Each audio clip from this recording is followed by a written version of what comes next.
하나님의 목표는 세계복음화입니다. 그래서 성경 전체를 통해서 세계복음화에 대한 하나님의 메시지와 방향과 하나님의 목표와 그걸 이루어 가시기 위해서 하나님께서 렘넌트 7명을 세우시고 그들을 인도하시고 이끄시고 역사하시는 이런 내용을 보지 못한다면 우리는 아무것도 못 본 거예요. 하나님은 동일하게 렘넌트 7명하고 또 똑같이 동일하게 저와 여러분에게 가진 계획이 똑같습니다. 그래서 하나님이 우리에게 주신 플랫폼 첫 번째가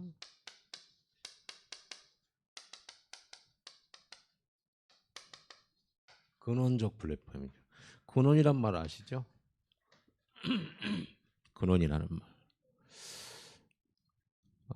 시편 1편에 보면 복 있는 사람은 악인의 꾀를 쫓지 아니하고 죄인의 자리에 서지 아니하고 죄인의 길에 서지 아니하고 오만한 자의 자리에 앉지 않으며 오직 여호와의 율법을 즐거워하여 주야로 묵상하는 자로다. 그러면서 뭐라고 됐냐면요.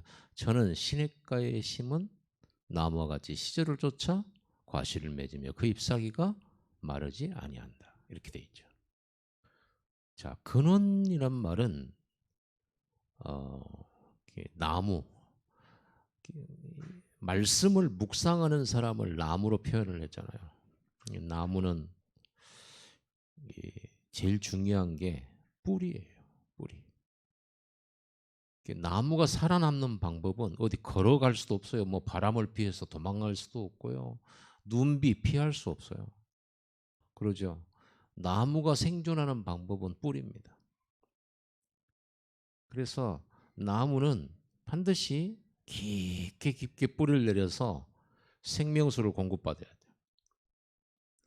그래서 나무는 어찌하든지 그 뿌리를 땅속으로 내는 거예요. 이게 제일 핵심이에요. 그 근원이란 말이에요.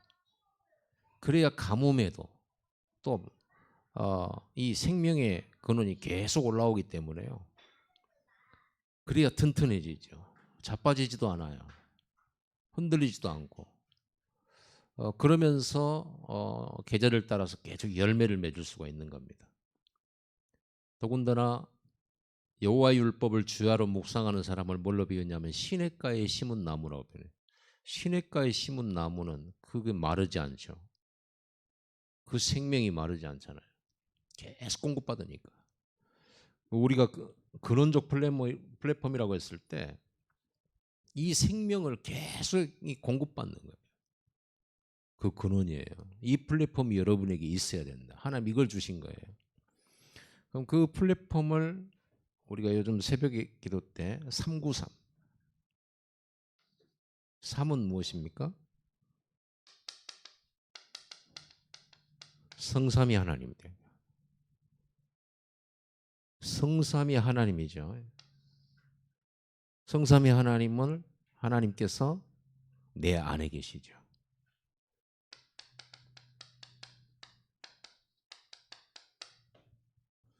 삼위 하나님은 하늘 보좌에 계시잖아요. 그런데 내 안에 계신다니까요. 내 안에 그리스도가 성령이 그렇죠? 내 안에 성부 하나님이 성사님이 하나님이 내 마음 속에 그래서 예수님을 영접한다고 했을 때는 이 생명이거든요. 그래서 예수님 영접한 순간 성삼위 하나님의 보좌의 생명이 내 안에 온 거예요. 보좌가 내 안에. 그분은 하늘 보좌에서 온 우주를 통치하시는데 그분이 내 안에. 그래 내가 하나님의 전이 된 거죠. 고린도전서 3장 16절. 너희가 하나님의 전인 것과 하나님의 집이에요. 그렇죠. 갈라디아 2장 20절. 그런즉 이제 나는 십자가에 죽었고 내가 산 것이 아니요 내 안에 그리스도께서 내 안에 사신다. 이렇게 됐습니다. 성령이 우리 안에 계신다. 그러니까 성삼위 하나님이 내 안에 계시다. 이게 우리의 배경이에요. 이 성삼위 하나님이 우리의 자신의 신분 하나님 자녀잖아요. 우리의 정체성. 하나님이 우리를 부르셨잖아요. 하나님이 우리를 보내셨잖아요. 그렇죠? 우리 정체성, 전도자의 정체성이죠. 어마어마한 겁니다. 하나님이 부르신 거예요. 그리고 하나님 보내신 거예요.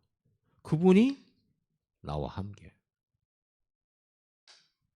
그리고 우리가 어떤 사람들 속에 있을지라도 그 사람 속에서 하나님은 임마누엘 하신다. 그리고 우리의 모든 일과 사건과 모든 것 속에 함께 하신다. 원내스로. 성삼위 하나님. 여러분 이렇게 이 성삼위 하나님 내 안에 보좌를 누리게 될 때 여러분들은 어떤 일이 벌어지죠? 형통해져. 형통이 뭡니까? 내 마음대로 되는 거, 내 뜻대로 되는 게 아니라 하나님이 원하시는 것을 하나님의 방법으로 하나님의 시간표대로 착착착착 성취되어지고 이루어가는 걸 보고 형통이라고 그래요. 여러분 형통한 자 되기 바랍니다. 만사형통이란 말이 그 말이에요. 근데 형통이라고 하는 것은 무조건 나에게 좋은 일, 내가 생각한 대로 되어지고 내가 원하는 일이 벌어지고 이런 거 형통 아니에요. 그러면 요셉은 그러면 뭐 형통이 뭐 저주지. 노예로 갔잖아요. 원하지 않는 애굽으로 끌려갔고 원하지 않는 감옥에 갔고 그렇죠? 요셉이 원해서 왕궁 간 것도 아니에요. 그렇죠? 형통이래요. 이런 일이 벌어지는 거예요. 여러분을 통해서. 이게 삶입니다. 자, 9가지 세팅을 했어요. 이거는 이 어마어마한 배경을 가진 여러분들이 이제는 기도를 통해서 여러분 안에 보좌의 축복을 세팅하는 거예요. 내 안에. 9가지 세팅이 뭡니까? 3생명이죠. 하나님의 형상. 하나님의 형상은 뭡니까? 그리스도가 하나님의 형상이에요. 우리는 그리스도를 닮아야 돼요. 그리스도처럼 살아가야 돼요. 그리스도화 되는 걸 성화라고 하는데 우리는 이거를 그리스도인, 진짜 그리스도인 돼야 돼요.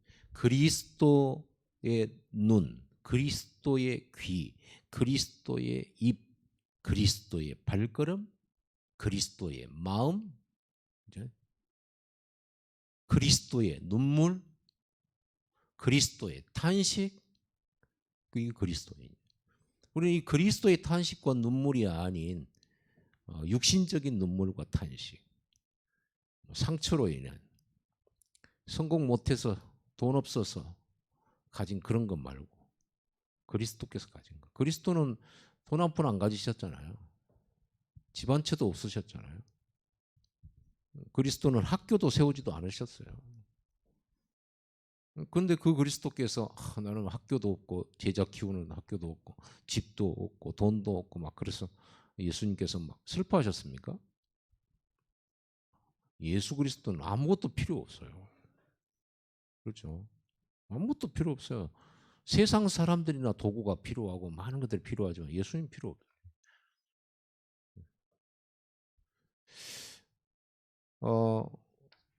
그리스도인을 다른 말로 말하면 좀 복음인. 여러분 복음인 돼야 돼요. 이게 우리가 기도 속에서 누리는 것들이거든요. 여러분 기도할 때 어떤 일이 벌어지냐 이런 일이 벌어지는 거예요. 그래서 이 그리스도인, 복음인 이게 우리는 이런 부분을 우리는 치유라고 말하죠. 이거를 누리는 게 기도예요. 하나님의 형상을 내가 누리는 거. 내가 그리스도인으로 내가 복음인으로 노력한다고 안 되지거든요. 배운다고 되는 것도 아니에요. 하나님이 위에서 역사하셔야 돼요. 그래서 이 시간 기도하고 말씀 들을 때 하나님의 형상이 온전하게 회복되는 시간이 이 시간이에요. 기도하는 시간이에요. 이거 회복하지 못하면 다스리고 정복이 안 되잖아요. 하나님의 형상대로 창세기 1장 26절, 27절, 28절 우리가 우리의 모양대로 우리 형상대로 사람을 만들고 그로 바다의 고기와 공중의 새 모든 걸 다스리도록 하자 그랬잖아요. 하나님의 형상을 회복해야 다스리는 역사가 일어나는 거예요. 하나님이 이 사람을 흙으로 만드시고 그 코에다가 생기를 불어넣으시죠. 그죠? 2장 7절 생기를 불어넣으죠. 생명이 된지라 그랬죠. 하나님이 주시는 이 힘, 살아 운동력 있는 힘. 여러분 기도할 때 예배할 때 이거 얻는다니까요. 이거 얻어요. 하나님께서 말씀으로 성령으로 여러분 기도할 때 이 생명의 능력, 그래서 예수 생명, 예수 능력 그러잖아요. 이 힘의 복들, 성령이 역사하시는 거예요. 에스겔 골짜기에 마른 뼈다귀를 하나님 보여주면서 하나님께서 말씀을 대언하라고 합니다. 말씀을 대니까 뼈가 살아나요. 사람이 됐어요. 그리고 마지막에 생기가 사방으로부터 와서 이 뼈들에게 불어넣어서 살아있게 만들어요. 생기가 사방으로부터 와서 그 사람들 속에 들어가니까 큰 군대가 되었더라고요. 여러분 뼈를 군대로 만드는 힘이에요. 그 이 뼈들은 뭐냐? 이스라엘이다 그랬잖아요. 이스라엘 백성들이 저 뼈요. 다 잃어버렸어. 하나님 형상 잃어버리고 생기 잃어버렸다 이 말이에요. 보좌 잃어버렸다 이 말이에요. 그러니까 이 세상에서 살아가는 것처럼 보이는데 사실상 그들은 뼈다귀야. 힘도 없어. 아무 힘도 없고 죽은 지 오래됐어. 여기에 말씀 운동을 하기 시작하니까 살아나기 시작하네요. 여기에 말씀 운동에 하나님 형상이 생기가 회복되는 거예요. 이게 기도입니다. 이게 예배입니다. 예배할 때 이런 일이 벌어진다니까요. 예배할 때, 기도할 때, 말씀 들을 때, 말씀 전할 때 일어나는 일이에요. 살아나요, 현장에. 그래서 우리는 말씀 운동 사역자로 부르신 거예요. 그럼 말씀 운동을 어떻게 하는 게 말씀 운동이겠습니까? 에스겔이 뼈들을 일으킬 때 뭐 했어요? 막 뼈들을 맞추러 다녔어요? 아니잖아요. 하나님이 말씀한 걸 그대로 뼈들에게 전달했을 뿐이에요. 여러분 말씀을 읽어보세요. 에스겔 37장. 거기에 하나님이 불러주신 말씀을 그대로 그 뼈들에게 전달했다니까요. 그러니까 뼈들에게 전달을 했는데 그 뼈들이 말씀대로 역사가 일어나고 살아나 버리는 거예요. 여러분 말씀 운동하면 살아납니다. 그 말씀이 뭐냐? 이 복음 운동이죠. 생명 운동이고. 여러분이 이 힘 없이 어떻게 세상에서 그 현장을 살리고 렘넌트를 군대로 키우고 그죠? 제자를 키우고 237을 살릴 수 있겠습니까? 할 수가 없죠. 이때부터 에덴의 축복이 시작되는 거예요. 에덴에서 네 강이 흘러요. 그 네 강의 근원지가 에덴이에요. 근데 그 강이 에덴에서 흘러가면서 온 땅을 지나가요. 말은 무슨 말입니까? 여러분이 이 힘과 이 하나님의 형상이 치유되고 회복됐을 때 여러분 현장에 경제 회복돼요. 그리고 그 강대국들을 살리게 되는 정복의 역사가 일어나요. 이게 렘넌트 7명이 가졌던 거예요. 여기 언제 이걸 없습니까? 기도할 때입니다. 여러분들이 진짜 이걸 가지고 기도하는 거예요. 이게 근원이에요. 이게 근원인데 여기서 퍼 올리는 생명인데 이걸 안 한다. 어떻게 되겠습니까? 여러분 기도 속에서요. 이걸 누리세요. 이걸 세팅하세요. 여러분 안에 하나님의 형상, 하나님의 생기, 에덴의 축복 이걸 세팅하는 거예요. 이게 치유예요. 이게 회복돼야 돼. 신자들이 이거 회복해야 돼. 지금 갈수록 이렇게 통계를 이렇게 보니까 물론 인구가 증가가 안 되지니까 애를 안 낳고 그런 것도 있습니다만은 특히 이 사람들이 종교에 대하여 관심을 잃어가고 종교를 떠나고 있어요. 종교라고 했을 때는 모든 종교들을 포함해서입니다. 그 중에 기독교, 개신교를 말할 때 교회를 많이 떠나요. 특히 누가 떠나요? 청년들이 떠나요. 청년들에게 설문조사를 했는데 종교에 관심 없다. 이 청년이 제일로 많아요. 관심이 무관심. 뭐 교회에 대한 실망, 기독교에 대한 실망, 개신교에 대한 실망 이런 건 몇 퍼센트 안 되고요. 관심 없어요. 완전 영이 진짜 죽었어요. 왜 그럴까요? 왜 그럴까요? 세상에 볼 것, 들을 것, 맛볼 것, 즐길 것이 너무 많아. 여러분 아프리카 가면요,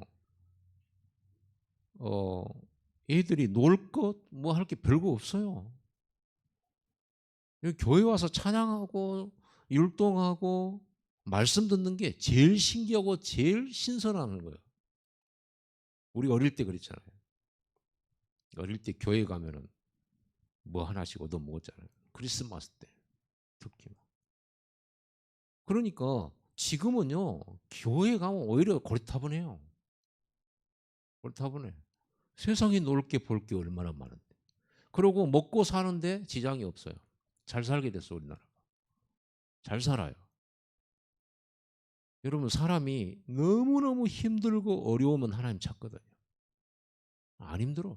물론 힘들긴 하는데 경제적으로 물질적으로. 여러분 자신도 아마 그럴 겁니다. 하나님이 그렇게 말씀하셨어요. 애굽에서 출애굽한 이스라엘 백성들에게 가나안 땅을 들어가면 이렇게 해라라고 신명기에 말씀을 해주시면서 너희가 배부르고 너희가 전쟁도 없고 평화롭고 할 때 하나님을 잊어버릴까 싶다. 이렇게 하나님 말씀하셨어요. 사람은 그래지거든요. 우리의 영과 육은요 연결되어 있어요. 영과 육은 연결되어 있어요. 그래서 많이 배고프고 힘들 때 영적으로도 배고픔을 느껴요. 그런데 배부르고 편안해지고 이러잖아요. 영적 갈급함도 사라져요. 그래서 하나님의 백성들을 하나님께서 기르실 때 고난을 허락하시는 거예요. 고난이 와야 기도해. 고난이 와야 기도해. 하나님은 이걸로만 세상 정복하고 이걸로만 현장 살릴 수가, 이걸로만 흑암을 꺾을 수 있는데 우리는 여기를 집중을 안 하잖아요. 이 기도를 안 하잖아요. 자, 3생명 그리고 3초월 이걸 세팅하는 거죠. 3초월이 뭡니까?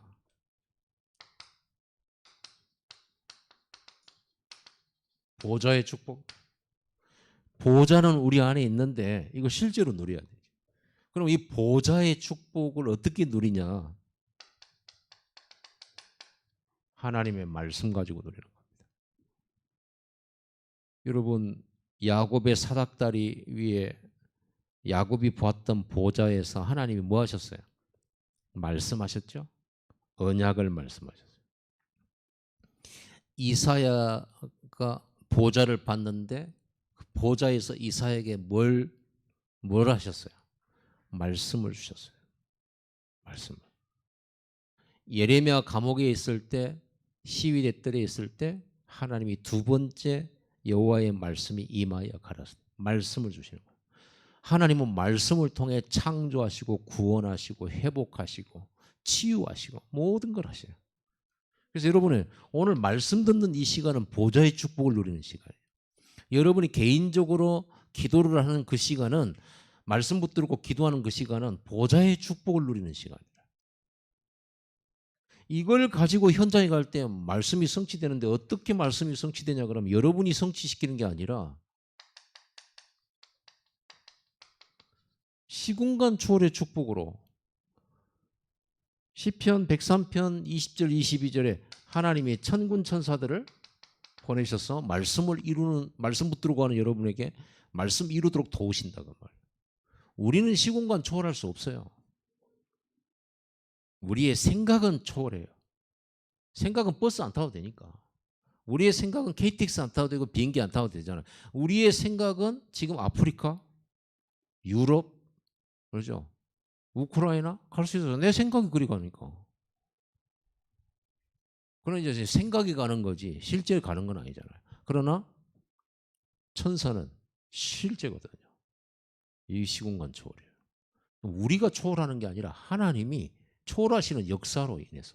그래서 나타날 때는 시공간 초월의 역사로 나타나요. 여러분의 응답이.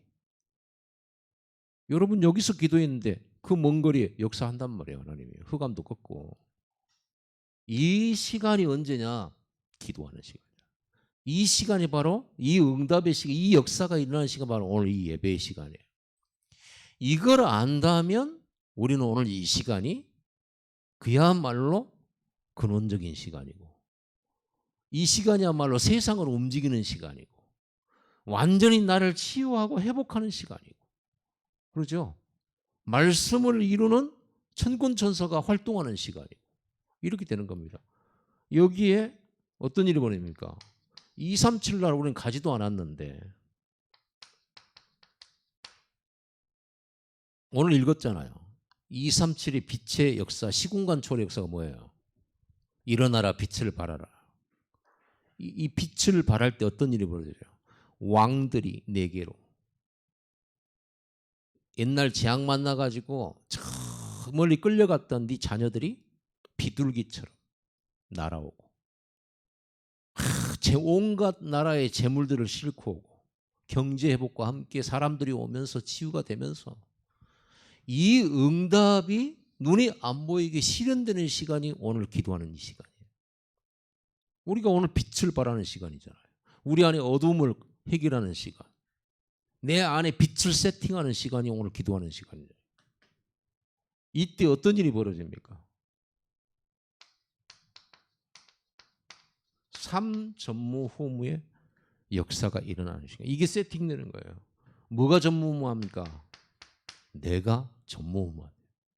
여러분 이 축복을 기도 속에서 계속 24 누리고 있었던 요셉은 노예인데 전무후무한 사람이 돼버려요. 전무후무한 노예예요.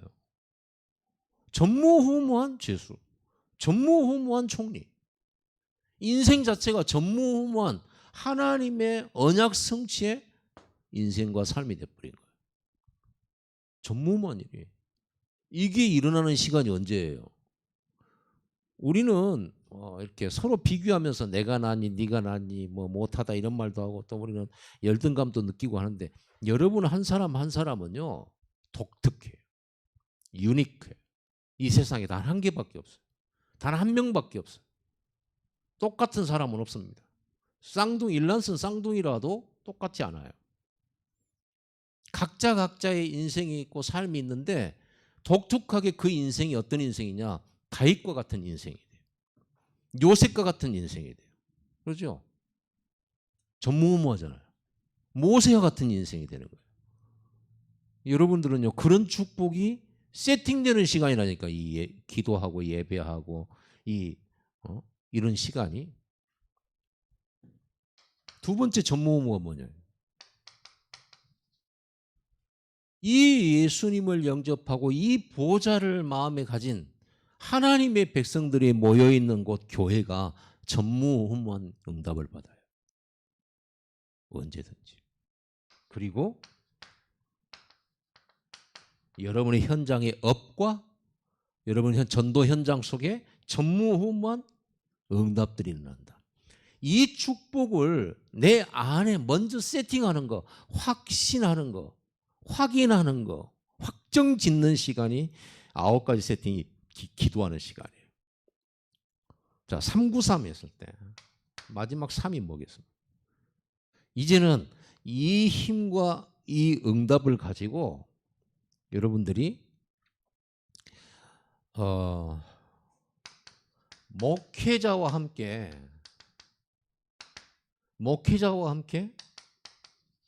교회를 살리는 시대. 아까 제 교회가 점점 줄어들고 없어지고 교회가요 이제는 한국 사람들이 이제 복음에 관심 없어요. 너무 잘 살아가지고 그래요. 여러분 하나님께서 렘넌트 7명을 자세히 한번 봐보세요. 이 사람들을 하나님은 일부러 낫싱인 곳에 보내요. 아무것도 없어. 노바디 현장으로 보내요. 아니, 요셉을 부모님 아버지 사랑받고 잘 지내고 있는 요셉을 거기서 빼내가지고 이런저런 사건을 허락하셔서 빼내가지고 친척도 없고 아버지도 없고 비록 나쁜 놈들이지만 그래도 형제들은 형제잖아요. 형제가 낫지. 근데 형제도 없는 거 친구도 없는 것 아무것도 없는 낫싱 현장 노바디 현장으로 보냈어요. 누구를 의지할 수도 없고 뭘 바랄 수도 없어요. 오직 하나님만 바라볼 수밖에 없어요. 하나님이 요셉을 쓰실 적에는 여기에 집중하도록 다른 거 보지 못하도록 바라보지도 기대하지도 못하는 곳으로 보내신 거예요. 잘 된 거죠.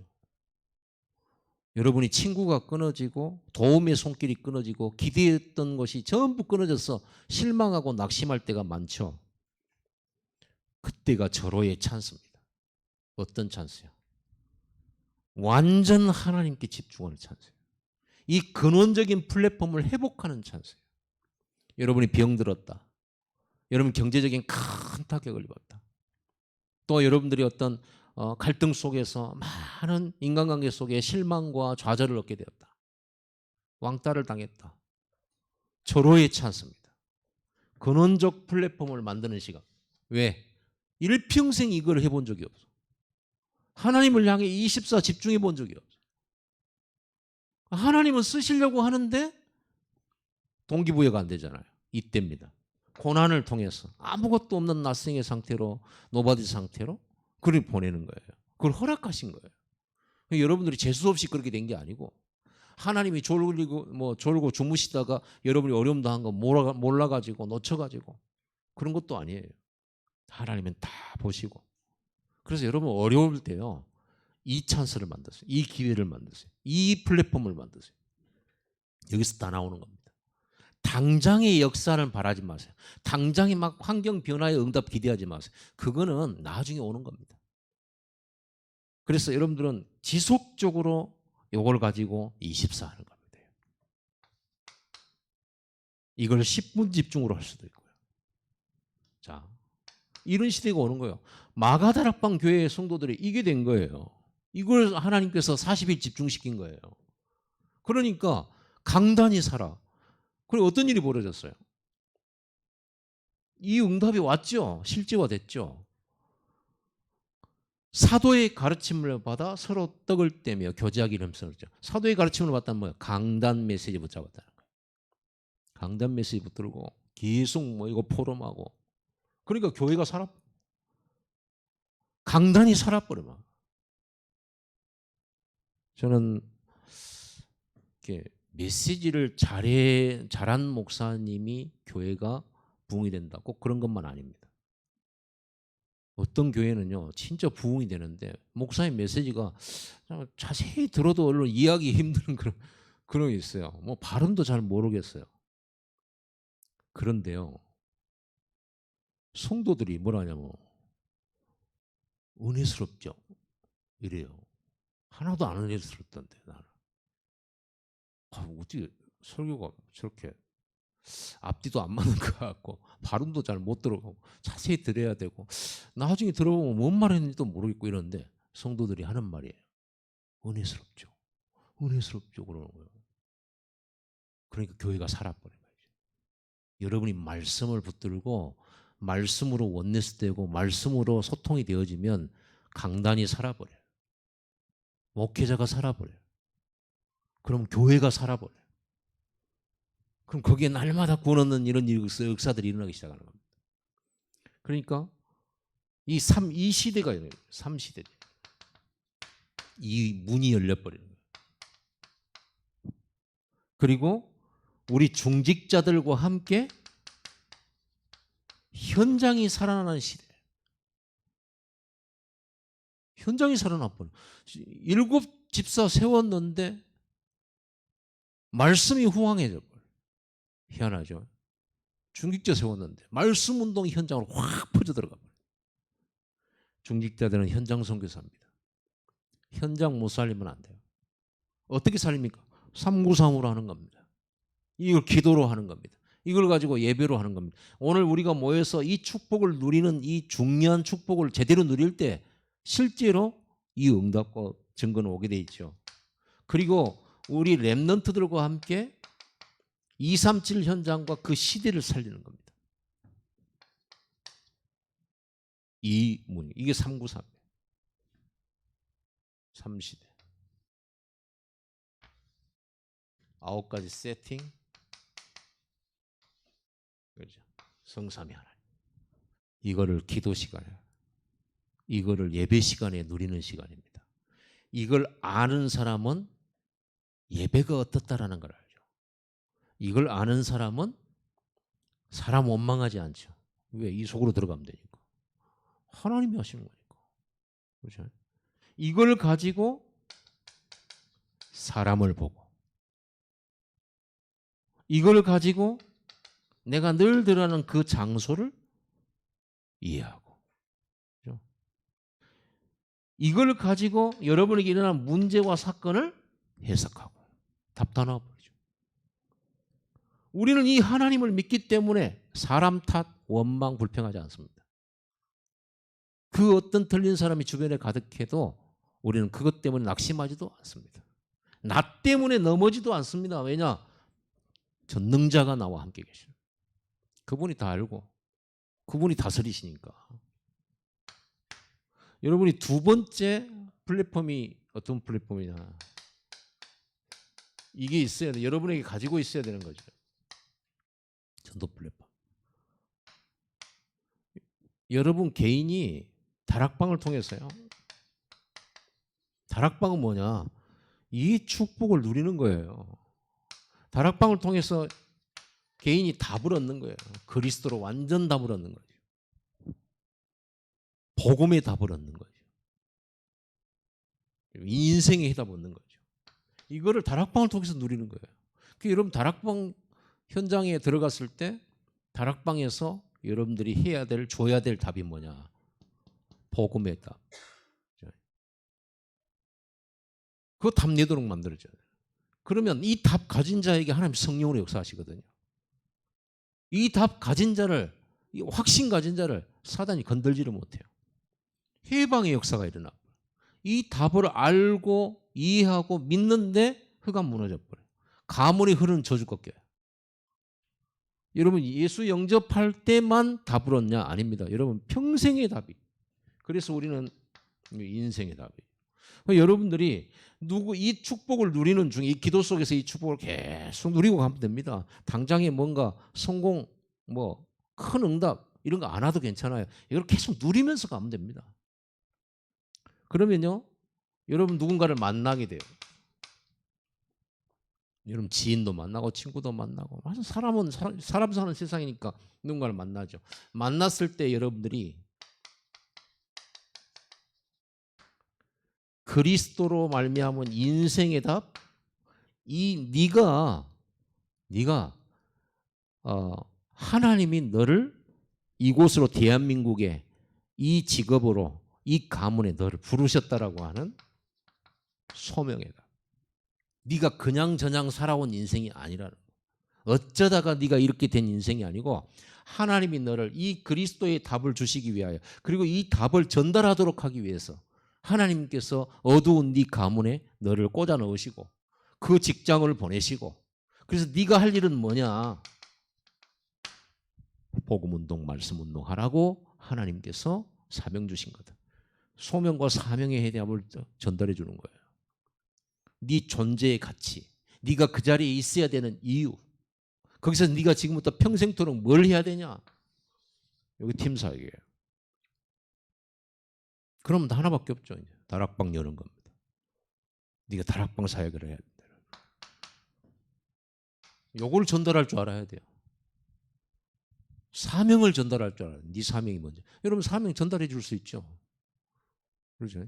먼저는 구원 못 받았으면 구원 받도록 해주고, 그리고 복음으로 양육하면서 복음으로 완전히 인생 답 내도록 만들어주고, 그리고 이 사람이 복음이 인생의 해답이구나 하고 무릎을 칠 때 팀 사역해 주는 거예요.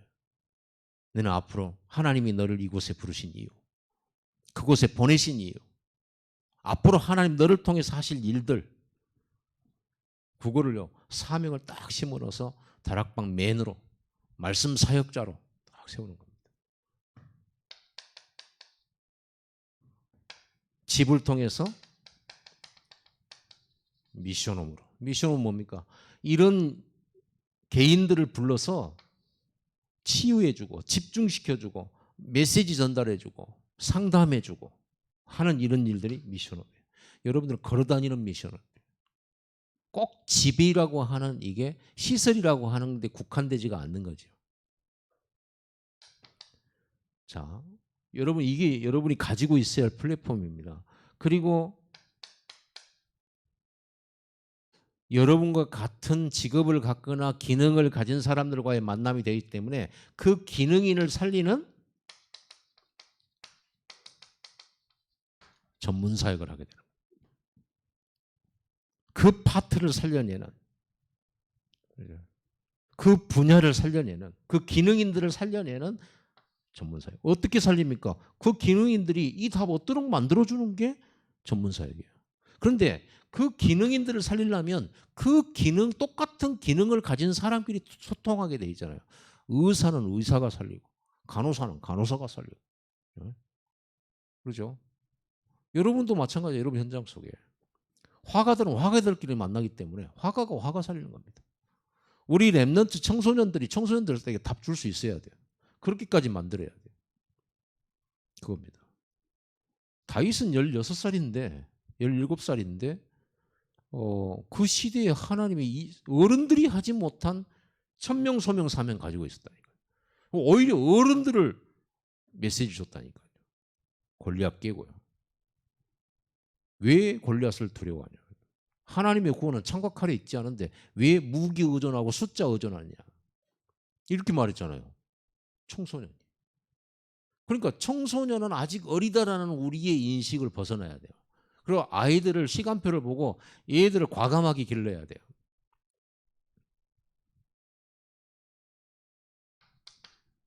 그리고 완전 이 지역의 모든 사람들에게 이 복음운동, 말씀운동 들어가도록 만드는 지교의 플랫폼입니다.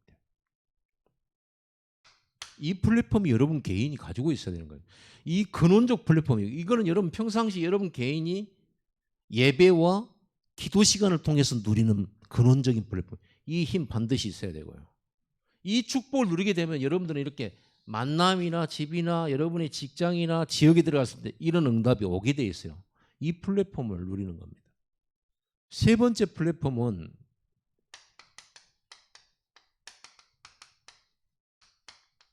경제 플랫폼입니다. 오늘 분명히 얘기했어요. 일어나라 빛을 발하라 해놓고 황금과 유향과 많은 낙타와 약대와 그 다음에 백향목과 은금을 아울러 싣고 나오죠. 하나님께 드리려고. 경제 플랫폼 237 경제 플랫폼을 여러분 가지고 있어요. 헤븐리 탤런트, 위에서 주신 재능이죠. 위에서 주신 탤런트예요. 헤븐리 탤런트, 헤븐리 미션, 그리고 헤븐리 파워. 하나님이 이 근원적 플랫폼을 가지고 237 나라를 치유하라는 거예요. 우리는 이거 왜 하느냐 그러면요. 237을 치유해야 돼. 그들을 포로 속국, 가난함, 영적 가난함과 상한 마음을 고치고 치유하는 겁니다. 그래서 그들을 치유해서 그들을 증인으로 세우는 겁니다. 이게 세계복음 하는 거죠. 그러기 위해서 꼭 필요한 게, 이 미션을 이루기 위해서 필요한 게 뭐예요? 각자가 각자에게 재능을 주셨다. 달란트를 주신 거예요. 여러분은 하나님 주신 달란트 있습니다. 그게 뛰어난 것이든 별로 안 뛰어나고 평범한 것이든 상관없어요. 평범한 것이라도 하나님의 손에 잡히면 역사가 일어나요. 그렇죠? 모세의 지팡이는 마른 막대기인데 그걸 들고 언약 붙들고 가니 그 막대기에 능력 나타나서 뱀이 되기도 하고, 그걸로 강물을 치니까 피로 바뀌기도 하고, 그걸로 바다를 가리키니까 바다가 나뉘어지기도 하고 홍해가 갈라지기도 하고 그랬잖아요. 하나님이 이 일을 위해서 힘도 준비해 두셨다. 그 힘은 이거죠. 근원적인 플랫폼. 여기서 나오는 거죠. 렘넌트 7명은요. 각자가 있는 그 현장에서 이 축복을 찾아낸 거예요. 그 현장에서, 그 현장, 이 있는 현장은 위기의 현장이었고 문제의 현장이었고 또 여러 가지 어려운 상황들 이 속에 있었죠. 하나님 일이 집어넣었으니까 이건 노바디예요. 이게 나싱 현장이죠. 아무것도 없어요. 아무것도 없는 그곳에서 근원적 플랫폼을 가지고 이걸 찾아낸 거예요. 아무도 못하는 거, 알 수 없는 거, 하지 못하는 거, 그걸 찾아낸 겁니다. 거기에서 노예 생활하면서 노예를 벗어나게 해달라고 기도한 게 아니고 최고의 노예가 됐죠. 전문성. 이 전문성 있는 요걸 가지고 맡긴 대로 이걸 전문화시켰어요. 노예의 일을 맡기면요, 화장실 청소를 시키면 화장실 청소를 전문화시켰어요. 주인 보디발이 불러가지고 야, 집안 경제 상황, 가정 총무해라, 재정 관리 네가 해라, 이러고 맡기니까 그걸 또 전문화시켜버리고 확대시켜버렸어요. 나중에 총리가 돼가지고는요, 세계화시켜버렸어요. 경제를 세계화시켜버려요. 놀라운 일이죠. 이걸 가지고 나중에 복음화 되잖아요. 그래서 저와 여러분들은, 우리 렘넌트들에게 꼭 가르쳐야 되고, 여러분도 이걸 준비하면 돼요. 늦었다 생각 말고 공부해야 돼요. 어떻게 하면 됩니까? 오직을 찾아내면 돼요. 우리의 오직은 이 하늘 보좌의 오직이고 그리스도가 오직인데, 여러분 이 세상 속에서 전문성을 찾아내는 오직은 뭡니까? 1만 시간의 법칙이란 뭐 이런 말 많이 들어봤죠. 한 가지 분야에 전문화가 되려고 하면 1만 시간 공부해야 된다는, 거기에 투자해야 된다는 거예요. 1만 시간. 그걸 찾아내라는 거죠. 오직. 여러분 직장 안에서도 그 부분을 연구해야 돼. 이걸 찾아내가지고 집중을 하면 이게 나오죠. 다른 사람이 갖지 못한 유일성의 응답을 받게 돼. 하나님 지혜도 주시고. 우리 지금 이렇게 다변화되고 급변하는 시대에, 또 언택트 시대에, 비대면 시대에 굉장한 혼란을 겪고 있잖아요. 비대면 시대에 가장 이렇게 눈에 띄게 잘 되는 분야가 됩니까? 택배와 배달. 이제 배달 안 되는 집은 이제 장사가 안 될 정도예요. 모든 걸 배달해 버려요. 이런 게 있다니까요. 그런 걸 활용하지 못하면 이제는 뒤떨어져 버리죠. 지금은 이제 드론이 배달을 해요. 이제 상도 꼭대기로 막 배달을 해요. 짜장면 배달하고 드론이 가서 배달 다 해요. 이제 그런 시대가 옵니다. 그럼 이런 시대에 우리가 이런 유일성의 오직을 찾아내지 못하면 이건 뒤처지게 되는 거죠. 3단체는 막 재빠르게 100년, 200년 앞서가는데 우리가 이걸 못 찾아내는 거예요. 여기에 하나님은 재창조의 응답을 렘넌트 7명이 주시잖아요. 그러니까 그들을 따라올 수가 없고 경쟁할 수가 없는 이런 일들이 일어나 버린 거예요. 그걸 가지고 2, 3체를 향하여 가는 거예요. 여러분, 말씀을 마치겠습니다. 우리가 근원적 플랫폼 역을 여러분 매일 해야 되는 거예요. 이거를요, 아침에 확인해야 돼요. 정리 딱, 확신 딱 가지고. 낮에 이걸 가지고 여러분이 만나는 사람과 장소, 사건 속에 모든 여러분이 갖는 생각을 완전히 바꾸는 겁니다. 생각 바꾸세요. 일반적인 생각하고 살면 안 됩니다. 보통 사람들이 생각하는 그런 생각을 가지면 안 돼요. 사람에 대해서 생각 완전히 바꿔버려요. 장소에 대한 생각을 완전히 바꿔버려요. 사건에 대한 문제에 대한 생각 완전히 바꿔요. 그리고 밤에는요. 이걸 가지고 밤에 정리하면서 말씀 정리를 다 하는 겁니다.